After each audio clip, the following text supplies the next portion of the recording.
In pretty much every friend group, there's that one person, the strong friend, the one everyone leans on. But have you ever stopped to think about the hidden cost of being that rock? That's what we're going to get into today.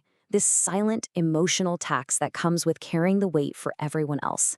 So let's just jump right in, and I want you to be really honest with yourself for a second. Are you the strong friend? You know who I'm talking about.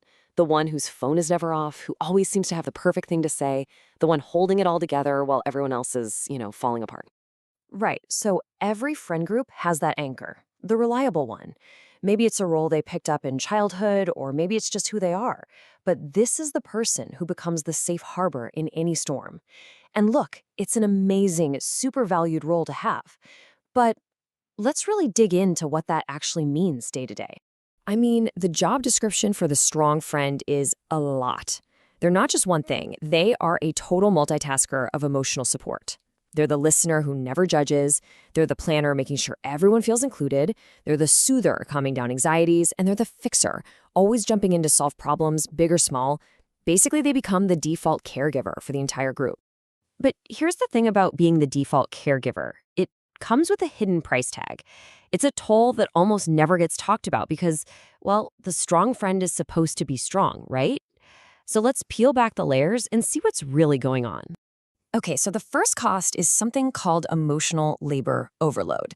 This is that exact point where friendship starts to feel a little bit like a job, where every single interaction, every hangout requires you to be on. You're managing moods, you're navigating tensions, you're just absorbing the emotional vibe of the room. It is absolutely exhausting. And that overload leads directly to this next thing, caregiver fatigue.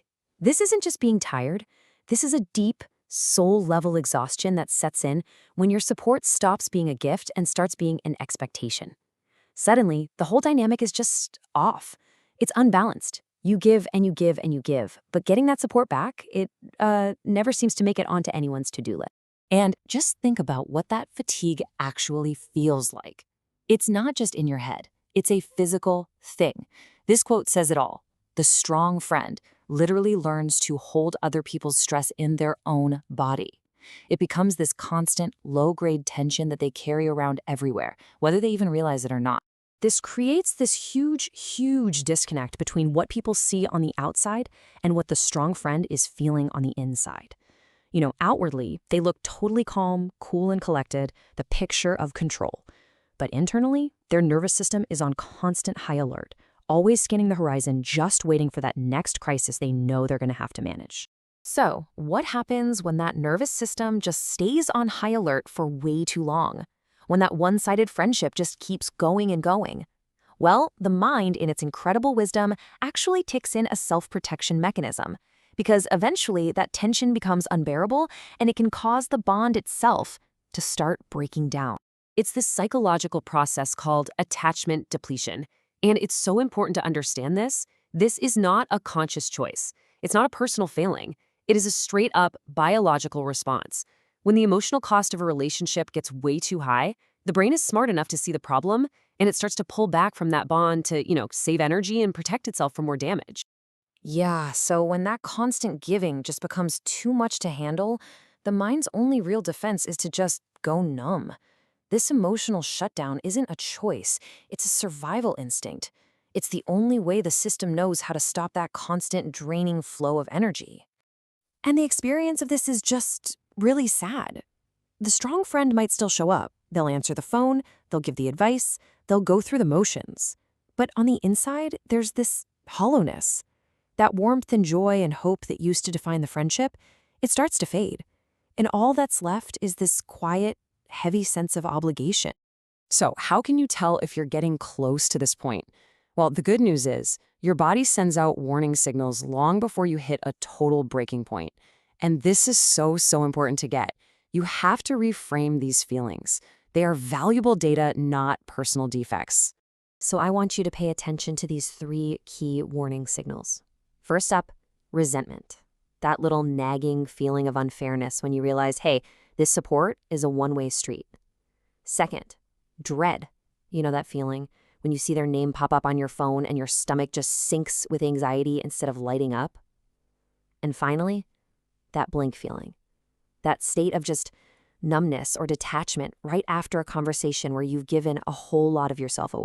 And listen, this is probably the most important thing to take away from all of this. Those feelings, the resentment, the dread, the numbness, they are not evidence that you're a bad friend. They are simply signals that the relationship is out of balance. They are not character flaws. Okay, so recognizing those signals is the huge first step. The next is to consciously start moving towards something healthier, toward relationships that are actually built on a foundation of real mutual support. It's not about ditching your friends, it's about rebalancing the whole dynamic. So how do we start asking for that real care? It really all starts with this one fundamental truth. Real lasting care is not a monologue. It's a conversation. It has to have give and take. Think of it like a dance of reciprocity. Sometimes you lead, sometimes you follow, but you are both always on the floor, moving together. It's about finally being able to be the messy one and know that you'll be held, just like you've held so many others. And if you are the strong friend, the person who has always been the giver, I really want you to hear this loud and clear. You are allowed to ask for that back. You have permission to have needs, to be tired, to not have all the answers. You are absolutely allowed to ask for the same kind of support that you give away so freely. It doesn't make you weak, it just makes you human. And that brings us to our final thoughts. And this isn't just for the strong friends out there. This is for all of us. How can you, in your own life, start asking for the kind of support you're so used to giving? And maybe just as important, how can you start offering it to the strong friend in your life before they ever even have to ask?